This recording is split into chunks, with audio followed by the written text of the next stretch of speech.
Okay, and we are recording.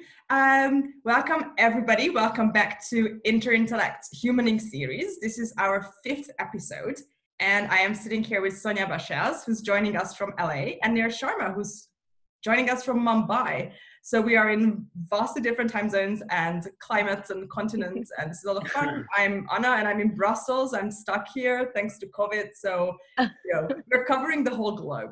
As that's kind of like customary for our humaning series. Today we are going to be discussing building products for humans.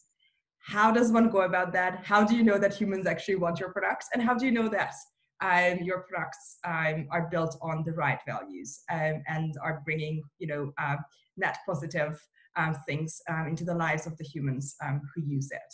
I'm going to pass on the mic so we can do intros. Sonia, do you want to take the floor and we see where the inspiration leads us? Yeah. Hi, I'm Sonia Baschez. Currently in LA, but have been in New York and San Francisco and kind of, building throughout. As I was discussing with Anna, just realizing how much of the things that I care about have also followed me into like the work that I end up doing. I started my main thing as into marketing was at an immigration law firm, and that was, my parents are immigrants, and that's a huge thing that I think we need to do more in this country. And that's what I was doing. It was business immigration, but we did a lot of pro bono work into, DACA was around the time that was happening. That's a deferred action for children that came to America when they were young. And so that was the main focus. I moved over to Ernst & Young and was on their immigration team.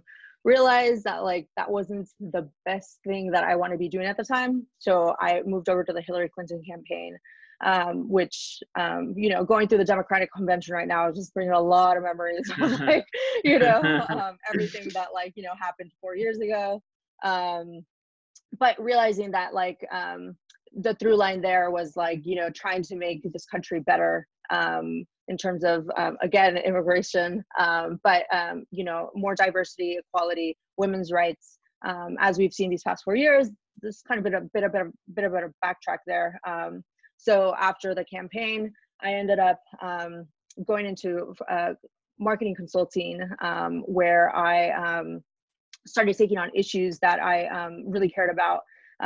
One of them was motherhood. Another one was prison advocacy, healthcare, and started building up clients that did that. And this past year, I started working with Atmos as a consultant, trying to build housing and try to, change that there. Growing up in California, obviously housing is a huge deal here, as it's starting to be everywhere, right? So I came on board full-time in June because they ended up being the client that I enjoyed working with the most. And I really felt like I could make a difference there.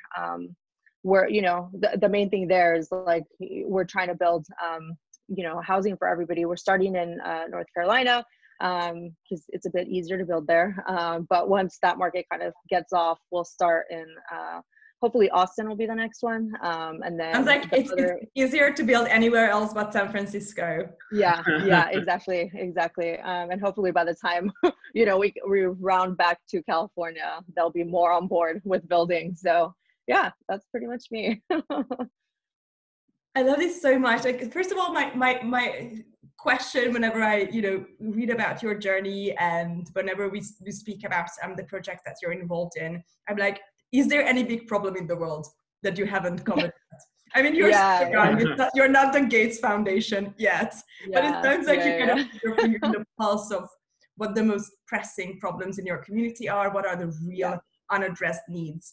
And I'm quite curious, how do you, is there a conscious element to this decision making? Like you sit down and create some kind of an ikigai for the world and choose the path there? Or is it like you express an openness and ambition toward the world that you want to work on these big problems and they find you? So how if somebody wants to kind of follow in your tracks, how should they go about it? Yeah, I'd say that when I was first starting out, it was a lot more of that. I went to Berkeley, which automatically just tells you, like, you know, bleeding heart liberal, right? And like wanting to change the world, right? I graduated in 2009, which is like, you know, height of the recession. There were hardly any jobs available. I thought I was going to go work in government because that's what you do, right? I graduated political science, peace and conflict studies, which are essentially international relations.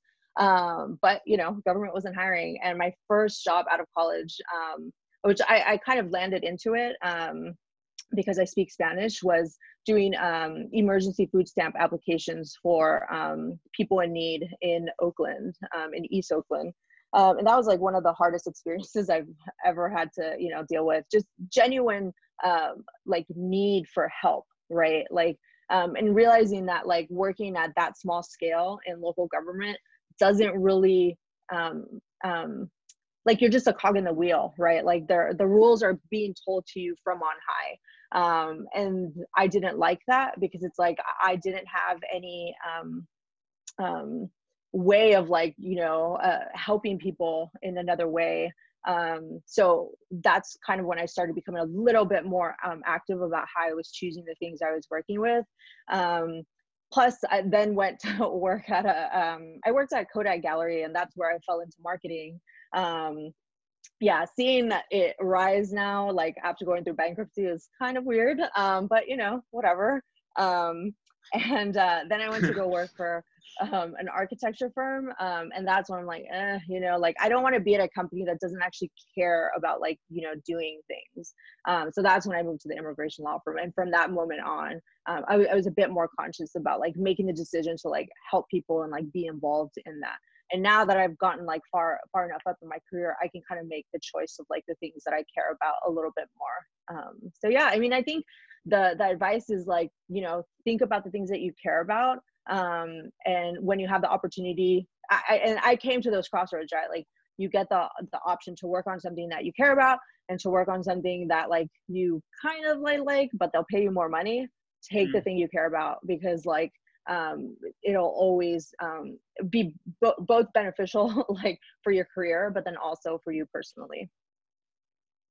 I loved your tweets. I think it was maybe last year. You were talking about how, you know, your parents are immigrants. You know, you're very much in touch with all of the problems in the immigrant community in the US and in California. That I would imagine is a substantial part of the population for a variety of reasons, both geographic and economic.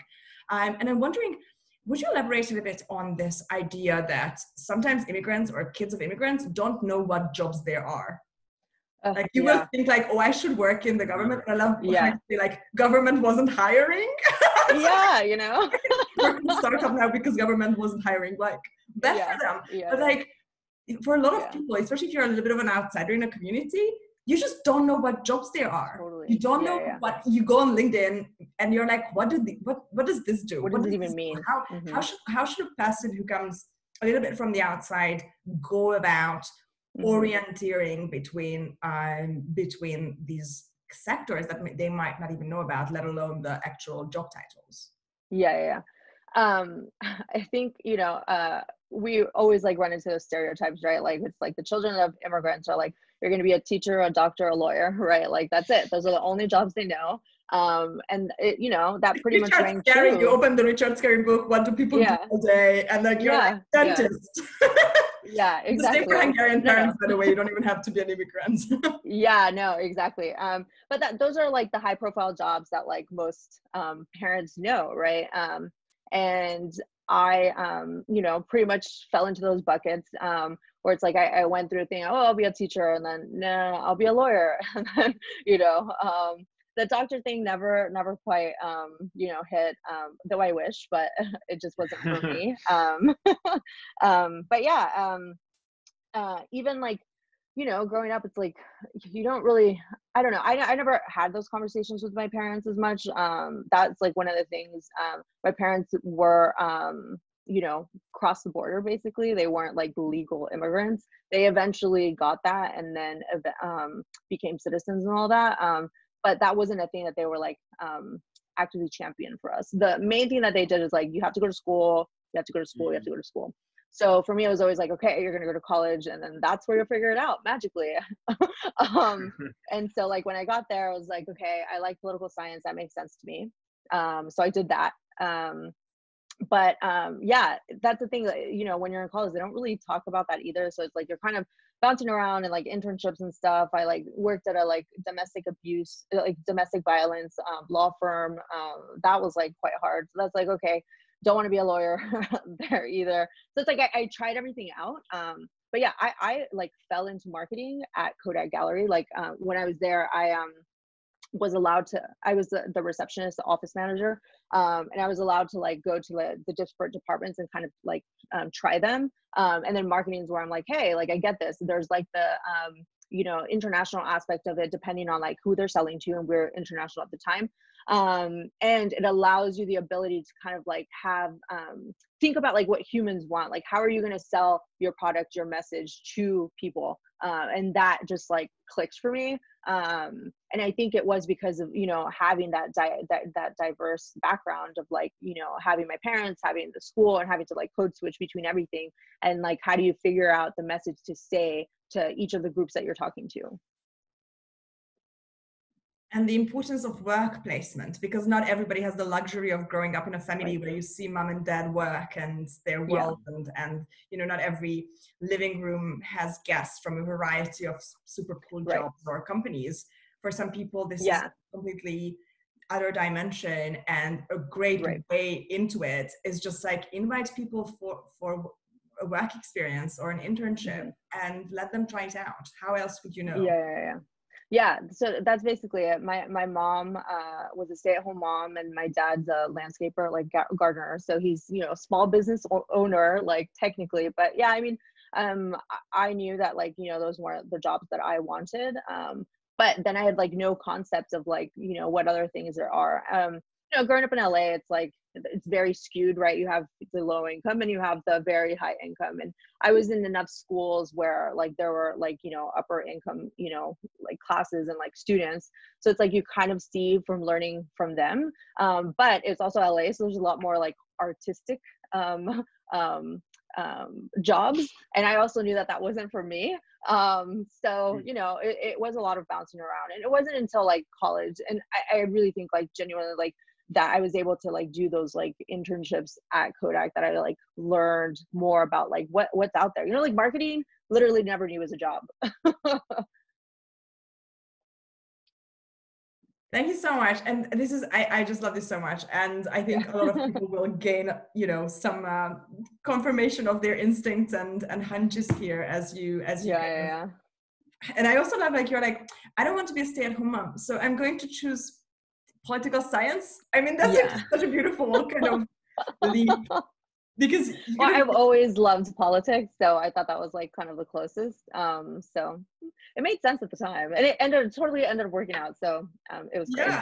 And tech is in many ways politics. I mean, if you look at like the entire structure of how you build collaboration, consensus, and you know, I think there's a strong element of democracy in all good startups. So totally. And I think, you know, based off that point, I'll go into, I think, why a liberal arts education is actually important versus like STEM. Like I understand that like STEM is like the ultimate blah blah, just go straight into computer science and stuff. But it's like, I feel like a liberal arts education definitely gave me both, you know, what you were just saying about the political and being able to have those discussions with like not just your coworkers but like, you know, outside people when you're trying to like sell. But then also I would say the most undervalued skill that like I feel I have and particularly in marketing is learning how to write well. Like learning how to write for your audience, to them, in order to persuade them to, yes, buy your thing, but for causes, right? Like to care about the thing, right? And that's ultimately where I got like a huge just like push into the pool at the Hillary campaign, where it's like you just have to send, you know, 10 different emails a day and you have to write all of those. And what you're trying, the goal there was to like try to get people to volunteer, vote, or attend events. So it's huge crash course, but yeah, learn to write. That's right. And I love that this will be our segue into Neer's story, because in your kind of life as a creator, both in terms of your startup and in terms of your current activities, writing is of a central importance, and the empowerment gained from good writing, from collaborative writing, from sharing one's thoughts with the world. So do you mind just like diving into the Neer Sharma story and letting us know, because you also had as far as I know, you had a few salons there, and I'm super curious to hear what's the takeaway. Yeah, no, I mean, sorry, I've been quiet. I really like Sonia's story. I think it's always so interesting seeing the threads of human experience kind of manifest in the things that end up kind of making you passionate, and the things that you decide to dedicate your life to. And I always really appreciate like a lot of like navigating the workplace as children of immigrants is also just accumulating experiences and knowing what's right for you and what's wrong for you. And I think like a lot of those experiences are things that we almost have to live ourselves. We don't necessarily have the knowledge base or the kind of the network of connections to navigate us through that. So yeah, I think there's probably end up being a lot of parallels with kind of my story, but just kind of tried to keep it as brief as possible. I was kind of children of first generation immigrants from India, born and brought up in the UK.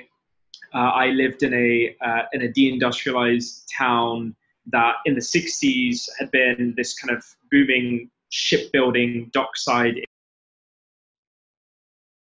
industry, but then kind of just became decimation and the kind of other industries opening up with shipbuilding. So that area specifically just kind of suffered from multi-generational unemployment, broken families, alcoholism, drug addiction, and that was kind of the context for the environment that I was brought up in. And it's a very weird thing to reflect on now, because it's something I was just discussing with my mum like a few years ago. But my next door neighbors were heroin addicts with a kid, and it was just perfectly normal. It was just like, oh, when you're a kid growing up, it's just like, oh, like they're the parents and I'm playing with the kids. But it's only kind of like later on in life, it's like, whoa, like that was really fucked up. Like that was a really messed up like experience. And I think like the kind of school that I was brought up in, that was just kind of like the norm.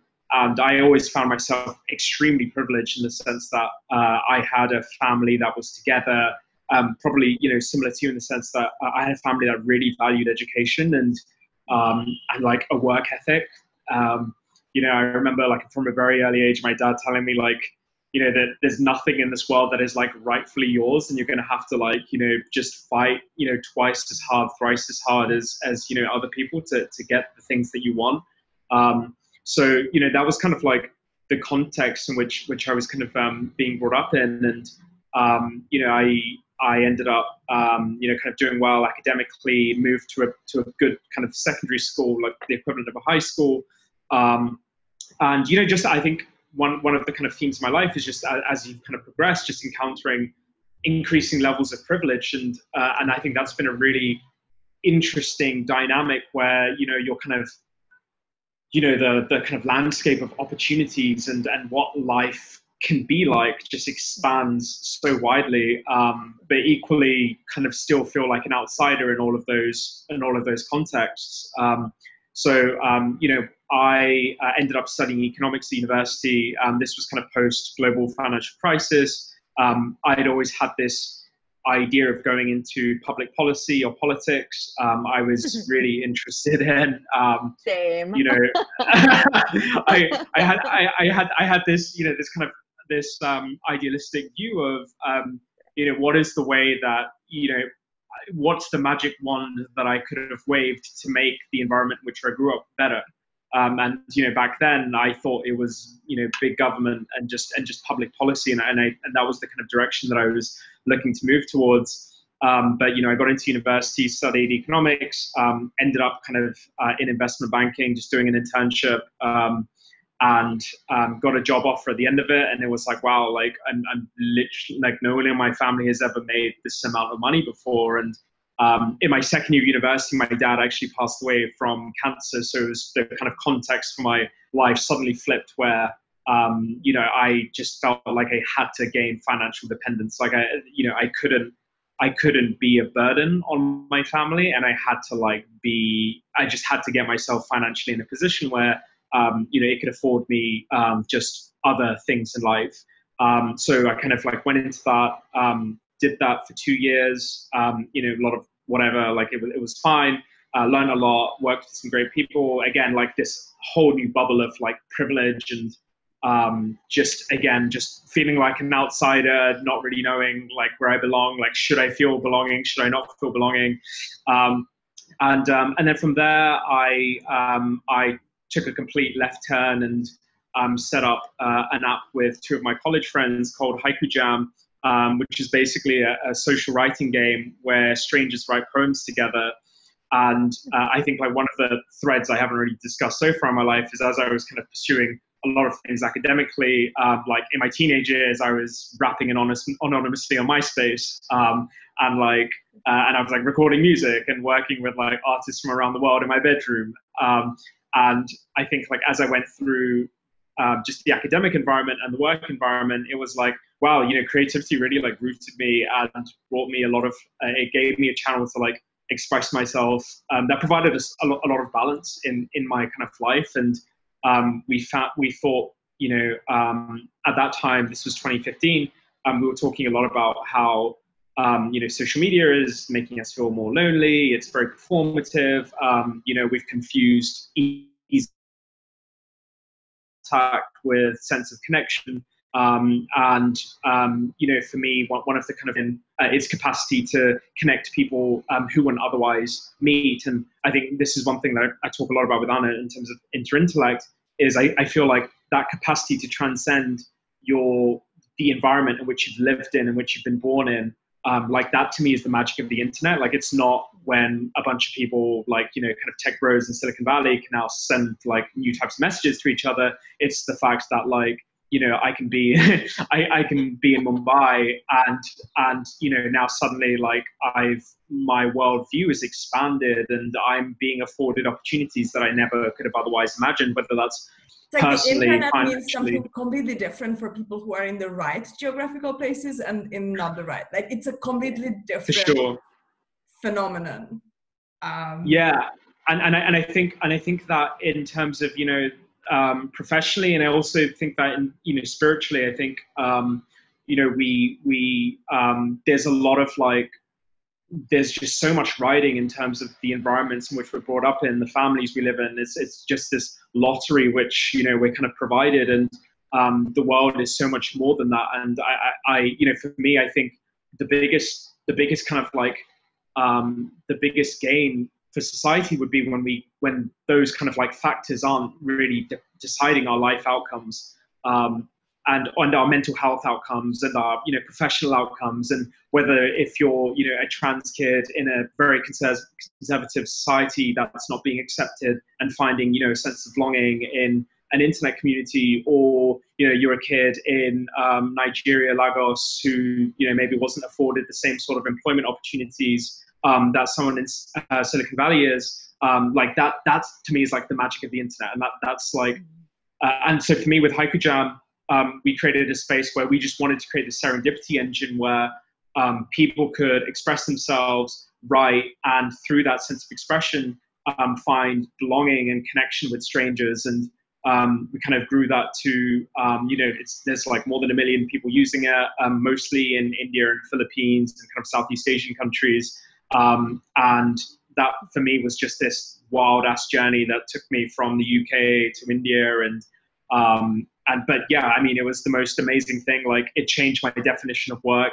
Every morning I was waking up to messages of people saying how this was changing their life, and from moving in investment banking to suddenly like creating this digital product that was like scaling beyond just like me as an individual, and just kind of like having this trickle down effect in terms of into the lives of people who I didn't know were leading. Like that was magic to me. And like earlier this year, I stepped back just to basically begin from like state 1 and like state 0 again. And I think just going back to something that Sonia mentioned earlier, just around like moving through experiences and learning a lot from those experiences and not knowing what opportunities there are necessarily available. Like, I'm at a really weird space where for the first time in my life, I probably like understand my abilities and my skill sets and the value that I have to bring in the world. And suddenly like my landscape of like what I think is possible in the world is the largest it's ever been. And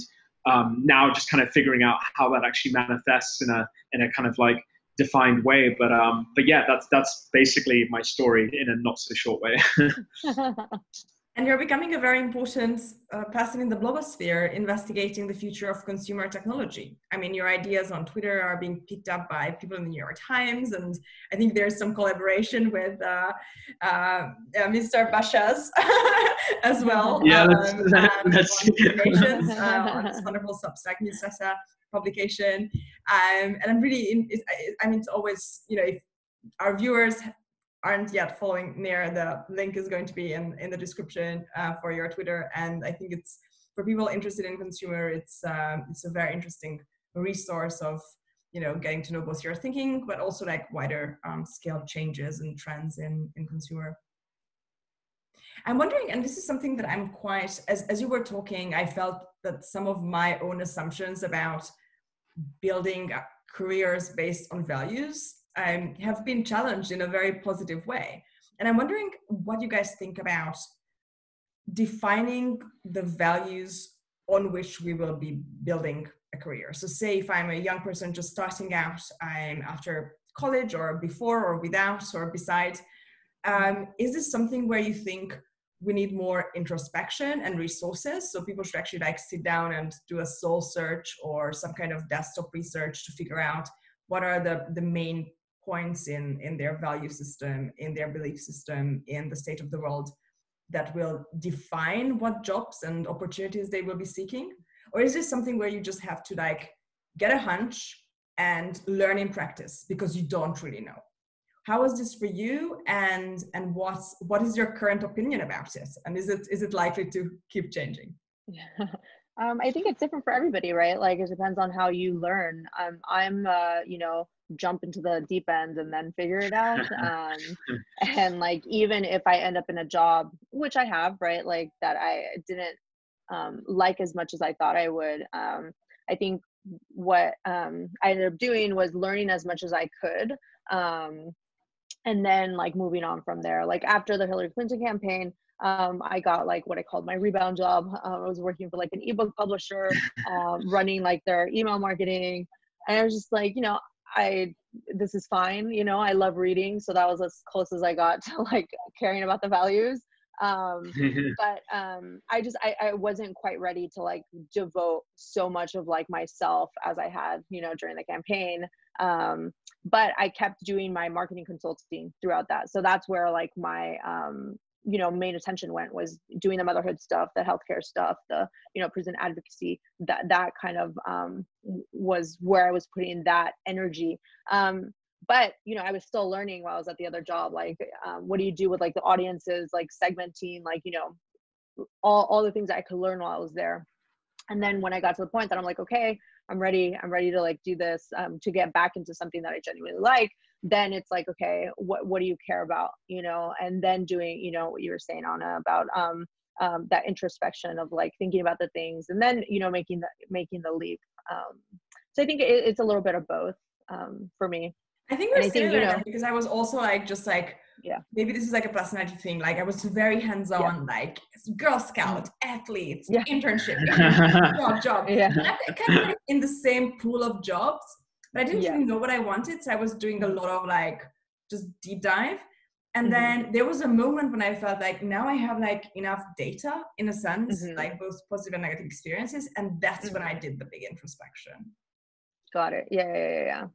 Yeah, it's so I would say I had two of those points. So like right before the campaign, like literally applied just like through their website on a lark, because like, it was around the time that Trump had come out to say like the things that he had about like, Mexicans, saying, you know, that they're We rapists. all and, remember, you know, and all this is that. like terrible Right. that we have these shared memories Exactly. as the human community. Right. Which, we So have for me, like that was like a moment that I was like, what are you doing? Like, why are you working at like some huge company where like you know, the people are great, but like everything else about it is like not your thing. You know, I was like, what can I do? Like, where can I make the most difference right now when that man is saying these things about like, you know, Mexicans, immigrants, right? And the thing is, like, my parents are from El Salvador, but like in America, does that really make a difference? You're a brown person, you're Mexican, right? Or unless you're Indian, Yeah. and like that's a different thing, Yeah. right? But there's no nuance between, you know, the way that we're categorized.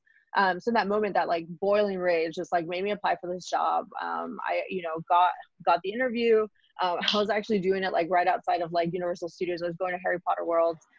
Typical millennial, you know. I ended up, you know, getting the job, and then like when I went there, it was just like, it was like the craziest thing because it's like, you know, there's all these things that like you could, you know, could be doing, and then this is like where I felt like I could do the most thing, where it's like, let's elect like a woman president, like Hillary Clinton, who I genuinely believe would have been like a great president, you know, despite the drama, despite like, you know, all the other shit. And to now, you know, be 4 years later, like seeing what has happened is just like, what did we do, you know? So after that, it was just like, okay, maybe not large scale change, but like, what can you do? Small change, right? And so that's why I started doing like the causes that like matter to me most at the time. And not most, I mean, I have a lot of things that I care about. So these are the ones that like at the time needed my help. And that's kind of how I ended up like choosing. Like I recently heard about this concept called the product zeitgeist fit from Dan Springwater. This is what it sounds like to me as well. But it's also really interesting that maybe we are like the last generation where we thought that we need to go into policy or governance or politics to make a difference. And then slowly but surely you kind of realize that actually I might be able to make a bigger difference if I'm in technology, or if I'm, you know, in a communication position where I communicate to the general public the things that, you know, according to some people currently the press doesn't really get right.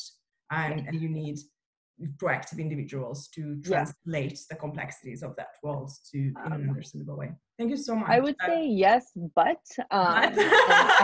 no, because I mean, as we're seeing in this election, again here in America, I mean, you know, everybody's paying attention, right? Like obviously, is that right now politics is run by you know, super old people, right? Boomers, like you know, the silent generation, which is, you know, Joe Biden, like that's who's in charge of politics right now. Like look at who's in the Senate, who's in the House of Representatives, right? Like the problem with young people only going to like technology and not thinking that public policy is going to like change things is the fact that we end up with people that don't understand the things we care about, that don't care about those things, and, you know, aren't working to try to change you know, the world to make it better. I mean, look at climate change, right? Like this has been like an ongoing battle that those generations still don't get, right? Because like oil is king, and, you know, all those things. And so I feel like that all ends up hindering our ability to move the country forward if we're not putting our youngest and brightest to at least try to also work in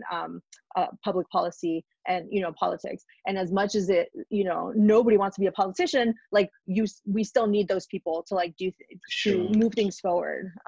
So I'd say like, yes, focus on like tech, and like that's great, but if you can and you do have a desire to like work in public policy, like, you know, start going more local, like even if it's just volunteering, pay attention to like the issues that affect like your city, like in California, right? Like look into like the YIMBY movement, right? Where it's like, hopefully that'll help, you know, move things forward in terms of like housing. You know, we have a lot of laws that like affect young people negatively, and because, you know, most people are transplants, they end up not voting in California politics, and that affects all of us, right? Like so you know, pay attention to the local, and then definitely vote in like every election, because like we need young people to vote, because otherwise we get stuck with, you know, all these like older generations running everything, and, you know, going back to what Anna was saying, not understanding technology, not understanding like policy, you know, like that we care about. and like leaving us in this mess.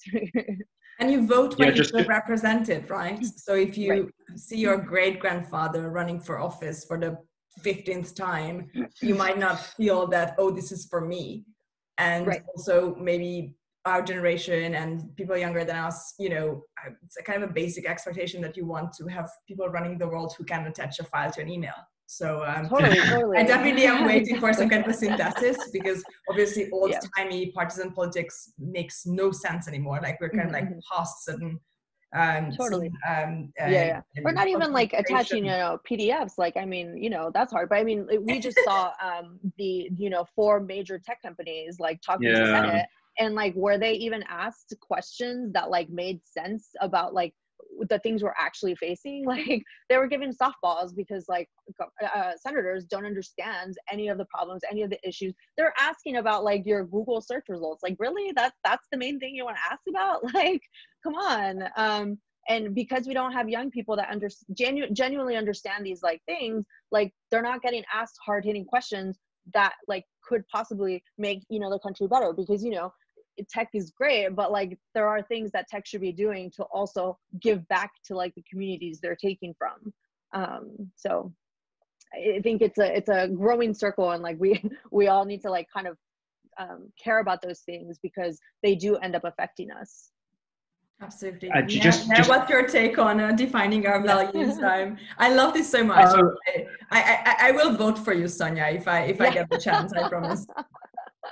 I think just to add to that, I think you know, one thing I've been thinking recently is just how a lot of you know, young, idealistic, value-driven people end up going, you know, into politics and becoming disillusioned with, you know, the bureaucracy and the processes that they find.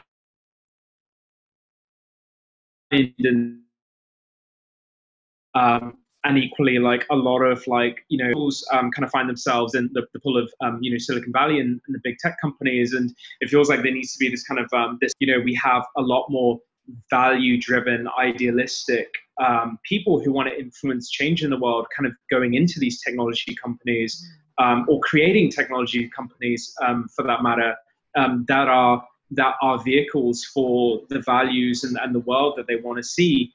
And kind of going back to your point earlier, just around the importance of humanities education, like I think it's so important. And you know, I have an unpopular opinion on this, in that you know, technology is really and engineering is really just a means to an end. And you know, for a long time we've kind of conflated the means in the end, where if you can make it happen, then, you know, sure, go ahead, make it happen, because you're the only guy who can make it happen.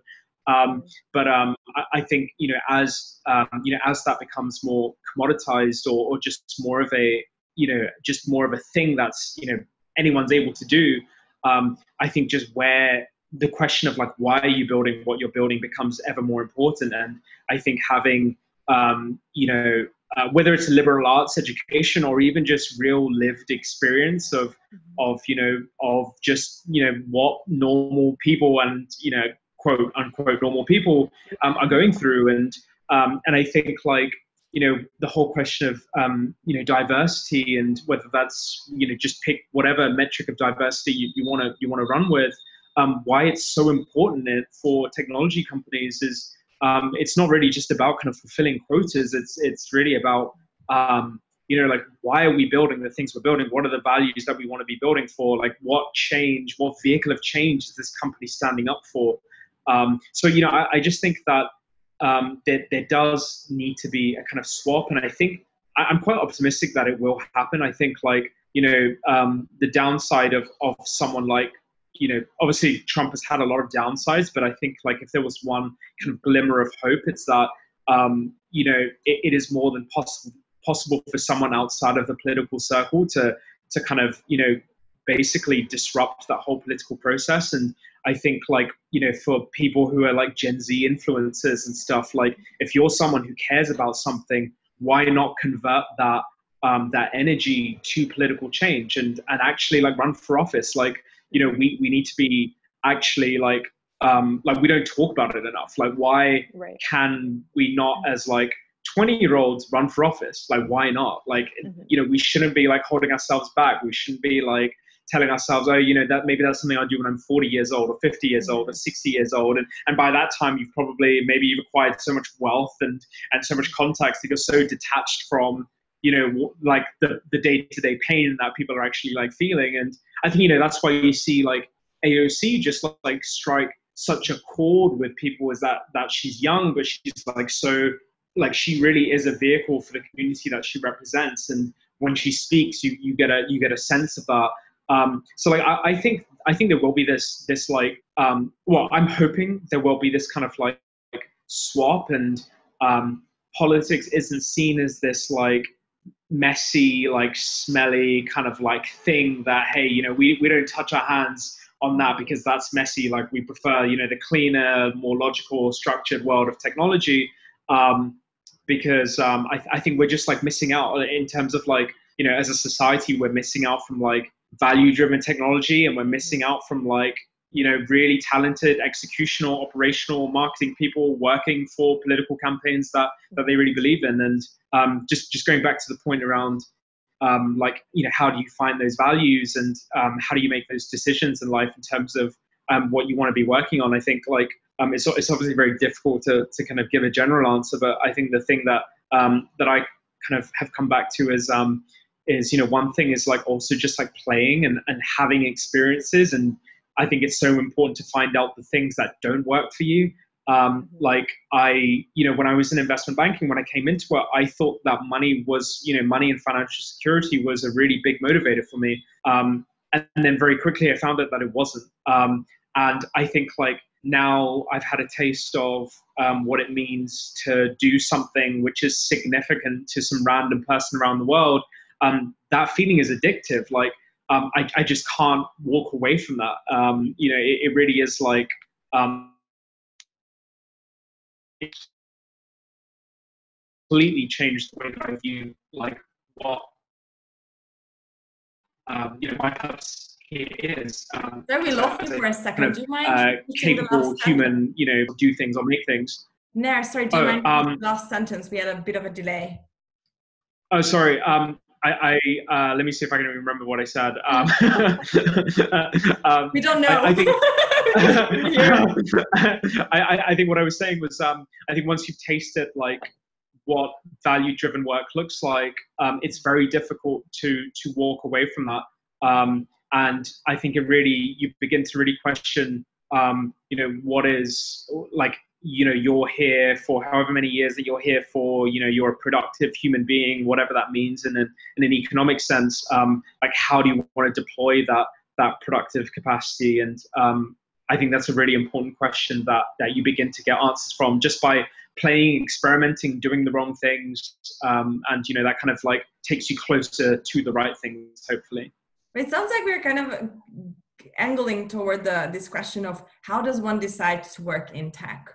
So it's one thing to understand what your belief system and value system are, but then whether to take that into technology or not seems to be kind of a big deal decision for most people, even though like your cases would highlight that there is some transition from one to the other. And we have seen this in both directions.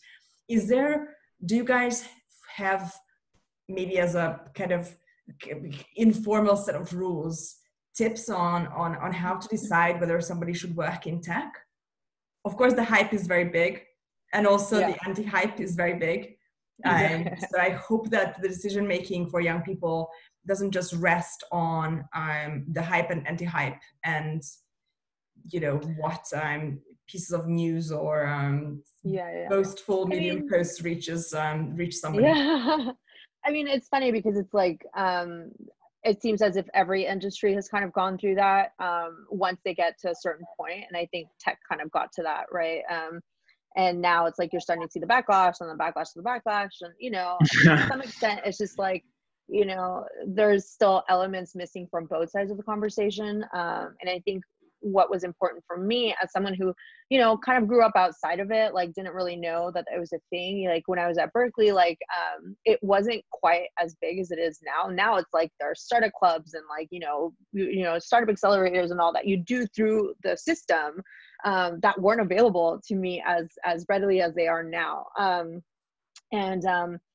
It took really like, you know, meeting Nathan and like seeing him go through like the whole thing that I was like, maybe putting together like two things that I wanted. One, having that value driven, you know, job and like purpose.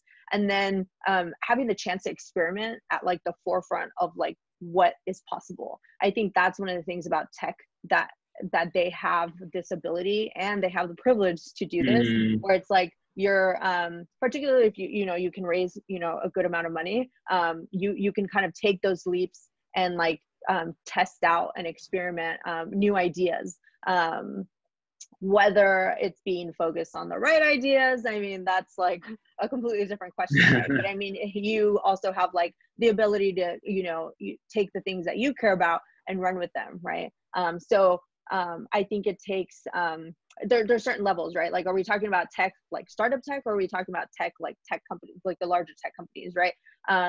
I think, you know, to some extent, you know, particularly children of immigrants, right? Like you do feel like you need to like be self-sufficient and like, you know, make enough money that like your parents don't have to look out for you, right? So the draw of like going to like the bigger companies where you're gonna get paid like a lot of money is gonna be there, right?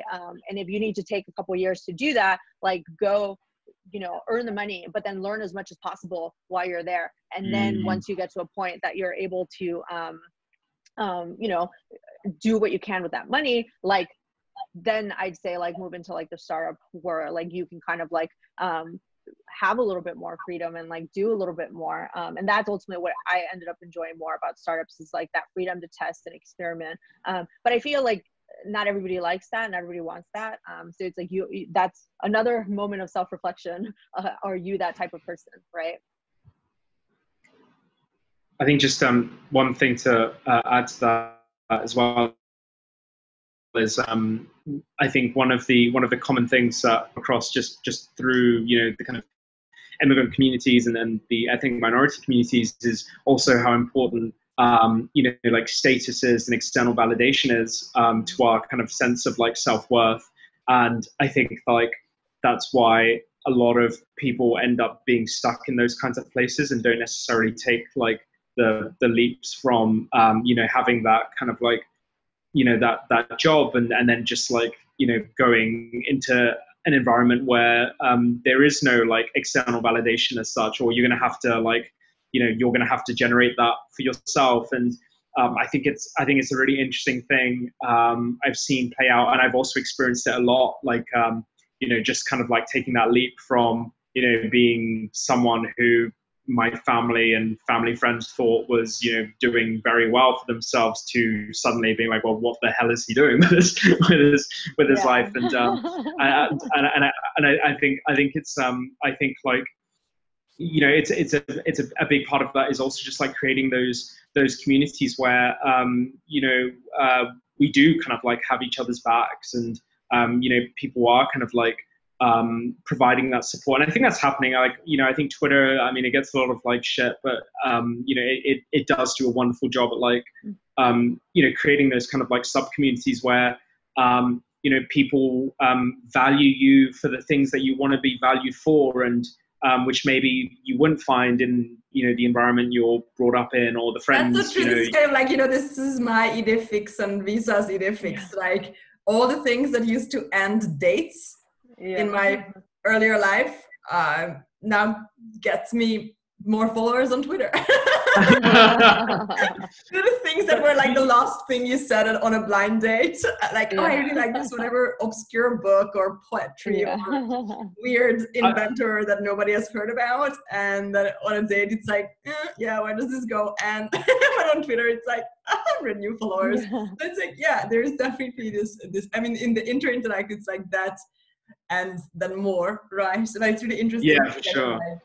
I don't think that the current like newsletter culture would have arisen or would have arisen this fast. Oh, no way. Without Twitter. Yeah, for sure. Yeah, for sure. I totally agree with that. I think one other thing. Oh, sorry. Go ahead. Go. No. As you were saying all this about having values driven job.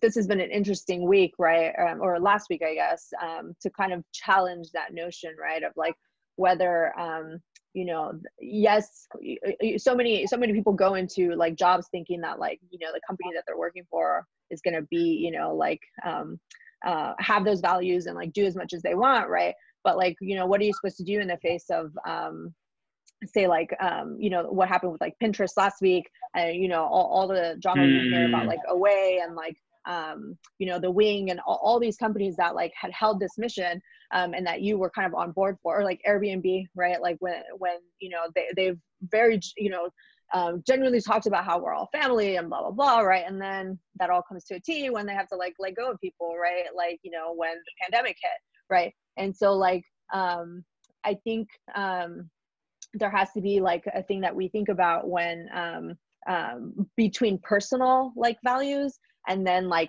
what you're espousing as like company values, right? Like I think there needs to be that separation, because a lot of us, it seems, are getting confused and kind of conflating the two, that like because you have these values and you're putting this into the company, that then the company has those values as well. And it when it comes to that those crossroads of like you're like go from this company that you thought was like a family, or you see like the behind the scenes of like how there's all this like drama both in terms of like diversity, or like not treating their their employees well. Like what are you supposed to do with that, and how do you then like feel about yourself, about this identity that you created around yourself while working for this company, right? And I think that's I think we're probably going to see facing more and more, right? Like as we're going through all these like the protests and like the marches, like Black Lives Matter, like realizing that diversity is espoused as all well and good, right? But when you actually look at the numbers of like how many Latinos and how many Black people are working at these companies, you realize that it's not really a thing that they care about.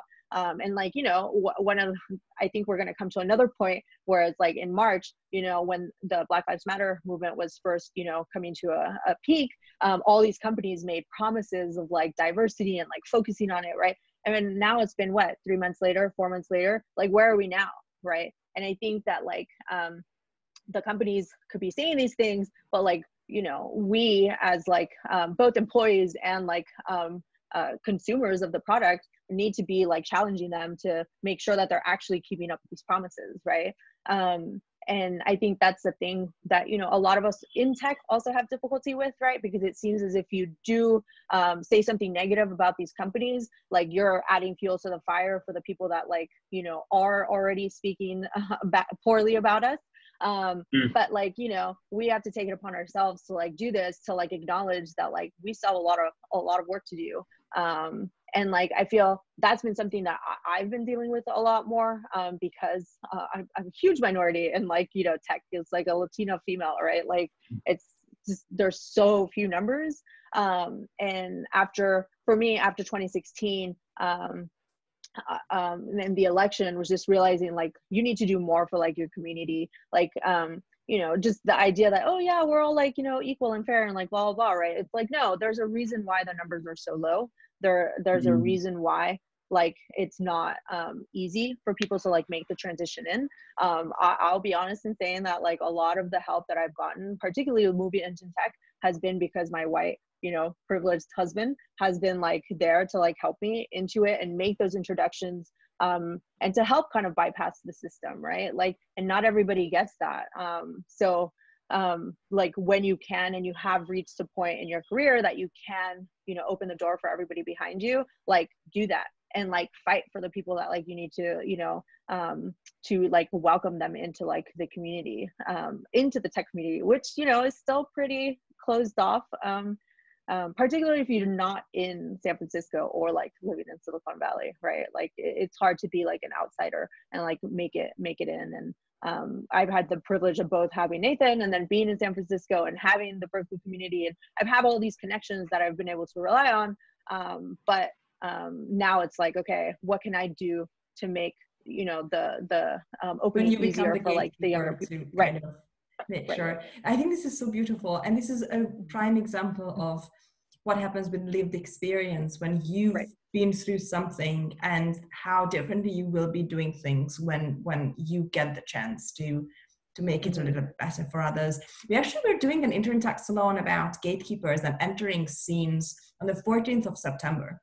And we will be talking about, and I hope that it's going to be a series because there's huge interest in our community and just generally amongst our audience. And I'm very interested in this. And I remember when I was in SF a couple of times last year, this was something that came up a lot. And I don't think this has really been answered. I think there are some takes and some counter takes, but I don't think we have found the right way of going about it. I mean, it's really hard, right? Because it's like the best way, you know, to find a job that like you're interested in or that you like is by following people and making relationships with people. I mean, like at most, like Anna helped me get that job, right? She introduced me to Trent, who then like reached out to me when they were looking for marketing help. But that connection is what like led to, you know, Atmos and me like working there now, right? So it's like this idea, I've seen a lot more about like warm introductions, right? It's like, you know, ask for them and like, you know, all this. But I've also been reading the opposite, right? Where I'm a cold email person. I'm like completely on the outside and just kind of like totally DM people like, hi, give me money or work for me, work with me.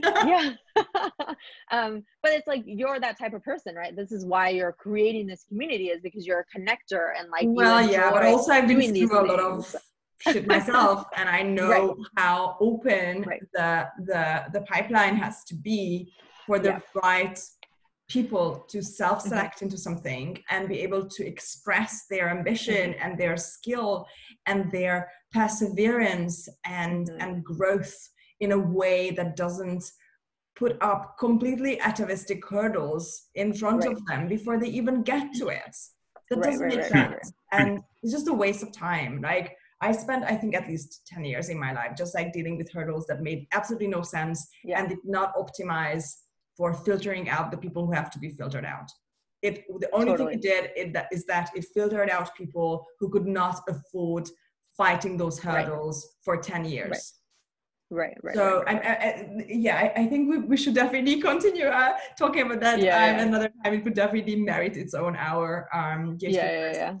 And privilege in that sense. And one of the wild things about technology is that it considers itself extremely progressive, and in some weird ways it's harder to affect sudden changes because the people that you're campaigning to think that they have already done what needs to be done. And in some ways it makes it more difficult. So you kind of have to first people to kind of like to help them or allow themselves to lower that kind of certainty that there are still things to be done. Actually, for the last, we have like a couple of minutes left, and as a kind of takeaway or the boat to wrap up our conversation with, I'm curious, how should a young person seek out external inspiration to both explore their values and make the type of progress in their career they want? We discussed a little bit, politics and other frameworks to be borrowed into whatever you're doing right now. We talked a little bit about, immediate community around oneself and exploring the problems or problem types in that community. And we also spoke about like unintuitive things to study at university if you want to end up working on something fun. Is there anything else that comes to your mind, whether in Mumbai or in LA or in the UK, where you're like, this is something that I find such fulfillment in, and it's so enriching, and it makes me, better at my job and more aligned with my values? I'd say the biggest thing for me is reading and watching movies. I think entertainment and art, there seems to be some, you know, like there's a lot of people right now that's like, oh, you know, I don't, I'm not reading very much, you know, because of the pandemic, and, you know, we're all going through like tough times. But I think for me, like I've throughout my life, have found solace in, you know, the imaginations of other people, and like being able to read and like, you know, be immersed in a movie that talks about the future and like how great like the future there it could be. For me has been like a huge thing, you know, growing up like low income in LA, seeing these different worlds and like how it could be, how the world could be, was very eye-opening and illuminating. And I think being able to like, you know, read about it and like see it has been like a way for me to kind of imagine more for myself and my life. And then, you know, like actually getting to do them has been like, you know, amazing. And then, you know, that's another reason why, like, you know, I love like science fiction and fantasy and all, because it's like you get to like, you know, immerse yourself in these worlds that like, you know, people are thinking like about. Neer explained, like sometimes you just have to expand your scope of possibility. First you have to hear about things existing for you to be able to walk that extra mile. You're just Neer is nodding. Yeah, exactly.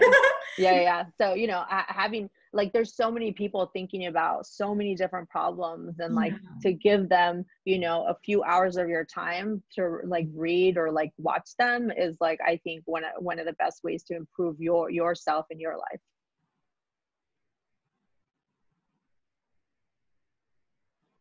Yeah, I think just one thing that I would definitely kind of recommend is I think one thing that I've realized changed the way that I think about a lot of things, about people, about society. I mean, it's such a cliche thing that I'm almost hesitant to throw it out, but you know, I think empathy is so important, and building that muscle. And you know, for me, the kind of big turning points were when Brexit happened in the UK and when Donald Trump was elected. You know, how do I dig deeper into that and not come at the level of understanding with the conclusion of, oh, these people are stupid or these people are evil.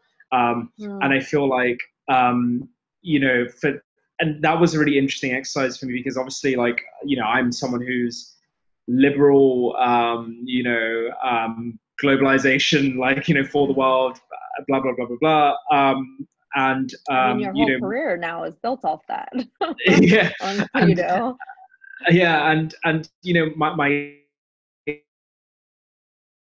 was, you know, like, what are these people doing? Are these people like idiots? And it was really like when I just, you know, I read some you know, really amazing books and that just kind of really delved deep into you know, just the narratives that we tell ourselves. And I think like giving a lot of people the benefit of the doubt in terms of, these people aren't evil. Like, most people aren't evil. Most people are doing things that they think are like right and good. And most people, like, really, when you kind of like abstract away a lot of the specifics, you know, we have a lot of the same anxieties, like whether they're status anxieties or whatever it is.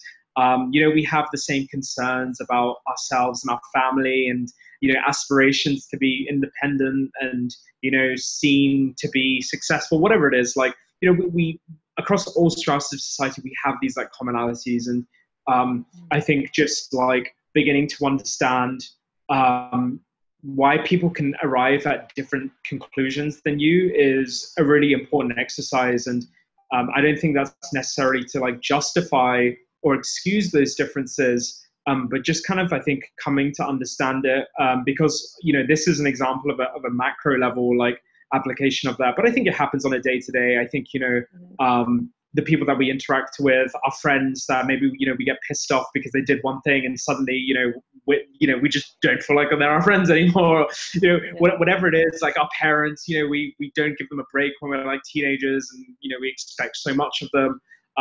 I think like, and, you know, it's still one thing that that I'm trying to actively build. I feel like, you know, I'm almost playing catch up in a lot of degrees to like cultivating and thinking about why this is important. And, you know, the reason why I think it is important for like kids growing up, or, you know, even just adults, like thinking about their next steps is, we really we are living in a very divided, fragmented world, and it is okay for people to have different opinions on things, but when we're resorting to good and evil and black and white as these kind of boxes that we place people in, as opposed to really trying to understand what is a person's own truth. I think that holds us back from really advancing as a society and as humans. And I think that will manifest in the products that we make, the way that we approach products, the startups that we decide to create, the problems that we decide to spot.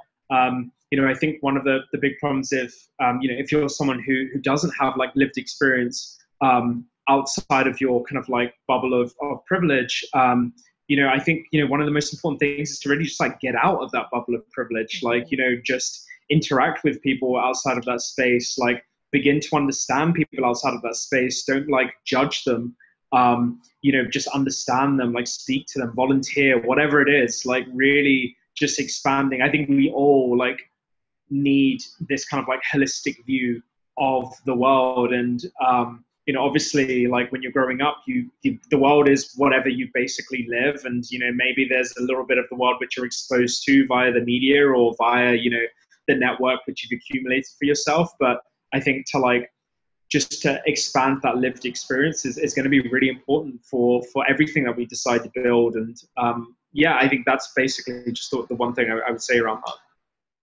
I love this so much. I don't think I could have came up with a more beautiful coda for this conversation. Thank you so much, guys. This has been fantastic. And actually, there's a massive storm outside here now, so I don't know how much of that will be audible in our call. Let's hope I will try to tweak the audio if it's too bad. Thank you so much, guys, for joining me today. I learned so much. I took so many notes. My Rome is waiting for me. Digitize it. Oh my God, I have so many thoughts, and I would love to, if you guys are up to, we should definitely do a part 2 of this particular conversation where we talk about, the gatekeeping and scene entering question, because I think you both have incredible stories and personal insights, and a very interesting combination of theoretical soul searching and introspection and just going into it. Let's see what happens. Let's see if I liberal arts education, man. It's so important, I think, for humans to allow yourself to go into something and see if you like it. At the end of the day, you are you. And sometimes you have all the right ingredients and the right recipes, and you start cooking, and then you have to taste it and go no, I actually hate this. And the liberty to be able to say that, I think that it's humaning a little bit more pleasurable to everybody. Thank you so much, guys. I'm going to stop the recording, so if you have anything that doesn't fit the print, you can say it to me after. Let's do this. Thank you everyone who watched us, and let us know what you think about our humaning series. Take care.